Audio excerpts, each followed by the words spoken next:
Friends, మీ పాత కుండలో నీళ్లు కూడా చల్లగా ఫ్రిడ్జ్ లో నీళ్లులాగా మారాలి అనుకుంటున్నారా? అయితే నేను ఈరోజు చెప్పబోయే ట్రిక్ ను తప్పకుండా ఫాలో అయ్యి చూడండి. మీ కుండలోని నీరు ఫ్రిడ్జ్ లో పెట్టినట్లుగా చల్లగా ఉంటాయి. ఎందుకంటే ఫ్రెండ్స్, మనం చాలా తరచుగా కొత్త కుండను ఇంటికి తెచ్చుకున్నప్పుడు అది కొన్ని రోజుల పాటు మాత్రమే చల్లటి నీటిని ఇస్తుంది కదా. ఆ తరువాత నుండి నీరు అంతగా చల్లగా ఉండదు. అలాని మనం అప్పటికప్పుడు పాత కుండను పడేసి కొత్త కుండను తెచ్చుకోలేం కదా.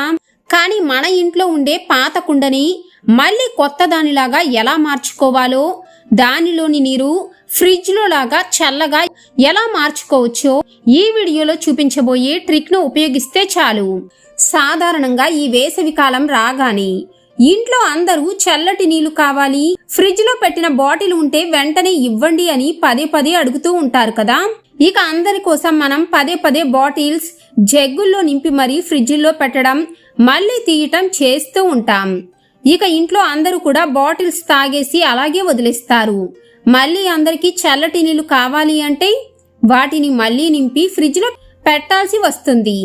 ఇక పిల్లలు కూడా ఇప్పుడు ఫ్రిడ్జ్ లో నీళ్లే అడుగుతున్నారు. వారికి ఇస్తే జలుబు కూడా వస్తుంది. ముఖ్యంగా ఈ సమ్మర్లో అందరికీ కూడా ఫ్రిడ్జ్ లో నీరు పడవు. ఒకవేళ తాగినా కూడా వెంటనే నెమ్ము రావచ్చు. ఇదంతా కూడా ఒక పెద్ద ప్రాబ్లమే కదా. అయితే ఫ్రెండ్స్, ఈ రోజు నేను చెప్పబోయే ట్రిక్ ను కనుక మీరు ఫాలో అయితే చాలు, ఫ్రిడ్జ్ లో నీరు కంటే చల్లగా, మరింత కూల్గా, అది కూడా ఆరోగ్యకరంగా మన పాత కుండలోనే మనం తయారు చేసుకోవచ్చు. కాబట్టి ముందుగా మనం మన పాత కుండను తీసుకొని శుభ్రం చేయాలి. ఇప్పుడు ఏం చేయాలి అంటే ముందుగా కుండను నీటితో తడిపేసేయండి. ఈ విధంగా శుభ్రంగా నీటితో తడిపేసిన తరువాత ఇప్పుడు ముందుగా పాత కుండ వైపు మనం శుభ్రం చేయాలి. అంటే ఈ బయట వైపు శుభ్రం చేయాలి. గుర్తు పెట్టుకోండి, మనం కుండ లోపల ఎప్పుడూ కూడా డిటర్జెంట్తో కానీ సోప్తో కానీ అస్సలు శుభ్రం చేయకూడదు. ముందుగా మనం ఈ కుండ బయటి వైపు ఎలా శుభ్రం చేయాలో చూద్దాం. దీనికోసం ముందుగా మీరు క్లీన్ గా ఉండే స్పాంజ్ ని కానీ ఈ విధంగా వెజల్స్ ని క్లీన్ చేసే స్క్రబ్ ని తీసుకోవాలి. అయితే మీరు కుండను క్లీన్ చేసే స్క్రబ్ అనేది కొత్తది కానీ క్లీన్ గా ఉండేది కానీ ఉపయోగించండి. అయితే మీరు కేవలం ఈ స్క్రబ్బర్ తో క్లీన్ చేయటం కాదు, అలాని గిన్నెలు తోమే డిటర్జెంట్ లిక్విడ్స్ ని కాదు. దీనికోసం మనకు కావాల్సినది ఉప్పు, అది కూడా సైంధవ లవణం. మనం కొద్దిగా సైంధవ లవణాన్ని తీసుకోవాలి, లేదంటే మీరు కిచెన్ లో వాడే ఉప్పునైనా సరే తీసుకోవచ్చు. ఇప్పుడు మనం స్క్రబ్బర్ మీద ఒక 2 స్పూన్స్ ఉప్పును వేసి ఈ కుండ బయటి భాగం మొత్తాన్ని బాగా రుద్దుతూ శుభ్రం చేసుకోవాలి. అయితే అసలు మన పాత కుండలోని నీరు రోజులు గడిచే కొద్దీ ఎందుకు చల్లబడటం తగ్గిపోతుందో తెలుసా? మన పాత కుండను శుభ్రం చేసే రంధ్రాలు అనేవి మూసుకుపోవటం వలన.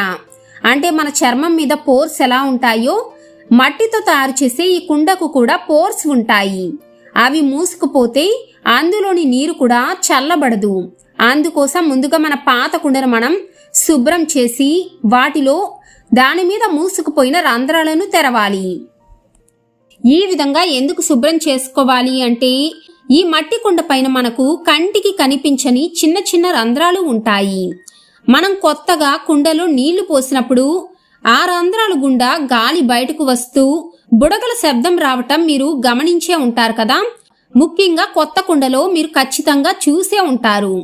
కానీ మన కుండ పాత పడే కొద్దీ అందులోని నీటిలో ఉండే మలినాల వల్ల ఆ చిన్న చిన్న రంధ్రాలు మూసుకుపోతాయి. అయితే మనం ఉప్పుతో ఈ విధంగా రుద్దటం వలన మూసుకుపోయిన రంధ్రాలు మళ్ళీ తెరుచుకుంటాయి. రంధ్రాలు తెరుచుకోవటం వల్ల కుండ లోపలికి అలాగే బయటికి కూడా గాలి బాగా ప్రవహించి మనం కుండ లోపల నీరు పోసినప్పుడు చల్లబడుతుంది.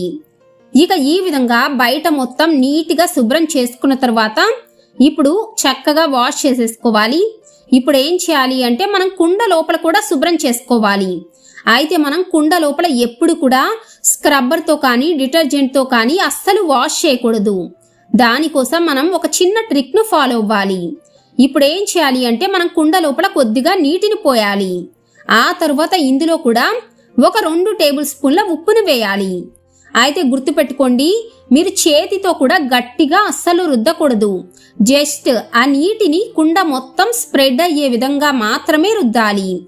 అలాగే కుండ లోపల ఎప్పుడు కూడా అస్సలు రఫ్గా రుద్దకూడదు, లేదంటే మీ కుండ ఊరికినే పాడైపోతుంది. ఆ తరువాత ఏం చేయాలి అంటే ఈ కుండ లోపల నీటిని గుండ్రంగా తిప్పుతూ ఆ ఉప్పు నీరు కుండ లోపల అంతటా తగిలేలాగా చేయాలి. ఇలా చేయటం వలన ఉప్పు కారణంగా లోపల మూసుకుపోయిన రంధ్రాలు బాగా తెరుచుకుంటాయి. ఈ విధంగా ఈ నీటిని 1 నిమిషం పాటు బాగా షేక్ చేయాలి. ఆ తరువాత ఈ కుండను మనం మంచి నీటితో బాగా వాష్ చేసుకోవాలి. కనీసం 3 నుండి 4 సార్లు శుభ్రంగా కడుక్కోవాలి. ఇప్పుడు బయట లోపల రంధ్రాలు కూడా పూర్తిగా తెరుచుకున్నాయి. అంటే ఇప్పుడు మన కుండ మనం ఇందులో పోసే నీటిని చల్లబరచడానికి పూర్తిగా సిద్ధమైపోయిందన్నమాట. ఇక ఇప్పుడు మీరేం చేయాలి అంటే మరొకసారి నీట్గా వాష్ చేసేసుకొని ఈ కుండలో మీరు నార్మల్గా నీటిని నింపేసుకోండి. ఈ విధంగా వాటర్తో ఫిల్ చేసేసుకున్న తర్వాత ఇప్పుడు మనం మరొక చిన్న ట్రిక్ను ఫాలో అవ్వాలి. ఈ ట్రిక్తో మీ వాటర్ అనేవి మరింత చల్లగా ఉంటాయి. ఎందుకంటే మనం ముఖ్యంగా వేసవిలో ఇటువంటి ట్రిక్ను ఉపయోగిస్తే కుండలోని నీరు మరింత చల్లగా ఉంటాయి. దీనికోసం మీరు మీ దగ్గర ఏదైనా వూలెన్ క్లాత్ కానీ లేదంటే కూలర్ ప్యాడ్స్ ఉంటాయి కదా, బాగా నీటిని పీల్చుకునే క్లాత్లు, అటువంటి వాటిని తీసుకోవాలి. నేనైతే ఇక్కడ ఇంట్లో పాతపడిన వూలెన్ టవల్ ఉంది, దాన్ని యూజ్ చేస్తున్నాను. ఎందుకంటే ఇటువంటి టవల్స్ నీటిని బాగా పీల్చుకుంటాయి.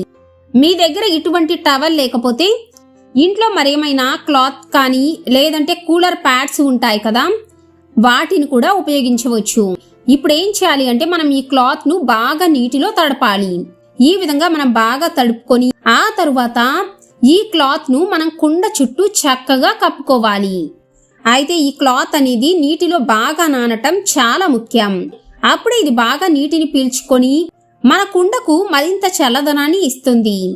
ఇప్పుడు ఏం చేయాలి అంటే మనం ఈ క్లాత్ ను కుండ చుట్టూ చక్కగా ఈ విధంగా కప్పేసుకోవాలి. ఇది చక్కగా వాటర్ని పీల్చుకుంది కాబట్టి కుండకు ఈ విధంగా చక్కగా అతుక్కుపోతుంది. ఇప్పుడు చూశారు కదా, ఈ విధంగా చక్కగా కుండ చుట్టూ క్లాత్ ను నింపేసిన తరువాత ఈ నీటిని 2 గంటల పాటు ఇలాగే వదిలేసేయండి. తరువాత మీరు కనుక చూస్తే ఈ కుండలోని నీరు ఎంత చల్లగా ఉంటుంది అంటే నేను మాటల్లో చెప్పలేను. ఎందుకంటే ఈ కుండలోని రంధ్రాలు బాగా తెరుచుకుంటాయి కాబట్టి, పైగా కుండ మీద మనం ఈ తడిపిన టవల్ను కూడా కప్పాం కాబట్టి ఈ నీరు ఎంత చల్లగా మారుతుంది అంటే ఫ్రిడ్జ్లో నీళ్లు కూడా ఎందుకు పనికిరావు. కుండలో నీరే మరింత చల్లగా రుచిగా ఉంటాయి. ఈ నీరు ఎంత చల్లగా ఉందో మీరే చూడండి. ఈ నీటి రుచి కూడా ఎంత బాగుంటుందో తాగిన తరువాత మీరు కూడా ఆశ్చర్యపోతారు. అయితే మీరు ప్రతిరోజు కూడా ఈ టవల్ను నీటితో తడిపి మళ్ళీ కుండ మీద కప్పటం మాత్రం మర్చిపోకండి. ఇది మాత్రం చాలా ముఖ్యం. ఎందుకంటే ఈ టవల్ ఎండిపోతే కుండలోని నీరు మళ్ళీ తక్కువగా చల్లబడుతుంది. లేదంటే మీరు కొద్దిగా నీళ్లను ఈ టవల్ మీద చిలకరిస్తూ ఉన్నా కూడా సరిపోతుంది. ముఖ్యంగా నేను కూడా మా ఇంట్లో ఈ ట్రిక్నే ఉపయోగిస్తున్నాను. ఈ సమ్మర్లో ఈ ట్రిక్ మరింత అద్భుతంగా పనిచేస్తుంది. కాబట్టి ఫ్రెండ్స్, మీరు కూడా ఈ సమ్మర్లో చల్లటి నీళ్లు తాగకుండా ఉండలేం కాబట్టి ఫ్రిడ్జ్లో నీళ్లు తాగి అనారోగ్యానికి గురి కాకుండా ఇటువంటి ట్రిక్స్తో మీ కుండలోని చల్లటి నీరు తాగి హ్యాపీగా సేద తీరవచ్చు. ముఖ్యంగా పిల్లలు కానీ పెద్దలు ఉన్నవారు ఈ ట్రిక్ను తప్పకుండా ప్రయత్నించండి. మరి ఈ ట్రిక్ మీకు ఎలా అనిపించింది? నచ్చితే కనుక తప్పకుండా లైక్ చేసి మీ ఫ్రెండ్స్ అండ్ ఫ్యామిలీకి షేర్ చేయండి. మరొక మంచి వీడియోతో మళ్ళీ కలుద్దాం. Thank you for watching.